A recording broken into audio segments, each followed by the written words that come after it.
Questa settimana mi ha aiutato tanto a capire le varie strade, i vari sbocchi, sia professionali, sia dal punto di vista dell'università intanto. E io sono arrivata qua non avendo idea di cosa voler fare e diciamo che questo corso mi ha aiutato molto e ho avuto modo di conoscere diverse cose e per esempio ho fatto lezioni di giurisprudenza e mi è piaciuta molto.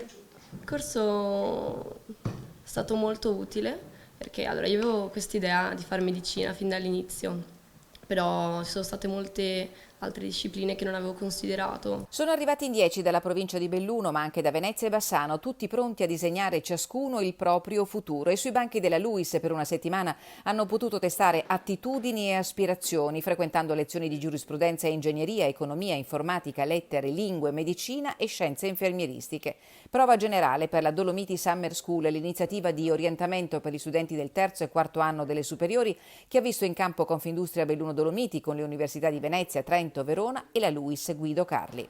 La soddisfazione è stata quella di vedere un gruppo di ragazzi giovani timidi e vederli andare via obiettivamente molto più convinti e anche interessati rispetto anche a altre facoltà che prima non avevano preso in considerazione. Una summer school unica nel suo genere in Veneto che Confindustria vuole rendere strutturale. C'è stata grande soddisfazione, questi 10 ragazzi hanno dimostrato che questo percorso è utile e importante, non può farsene carico solo Confindustria, dobbiamo adesso condividerlo con il territorio assolutamente. Un territorio nel quale tutti i servizi devono funzionare, compreso quello del sapere, in tutte le sue forme ed esteso a tutti.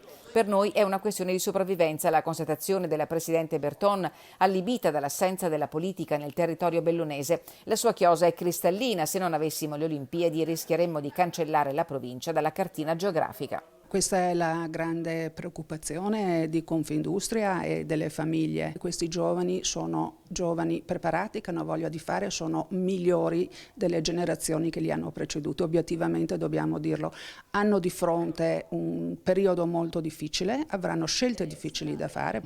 Mi auguro e auspico che la meritocrazia prenda il sopravvento e questi ragazzi hanno dimostrato che ce la possono fare.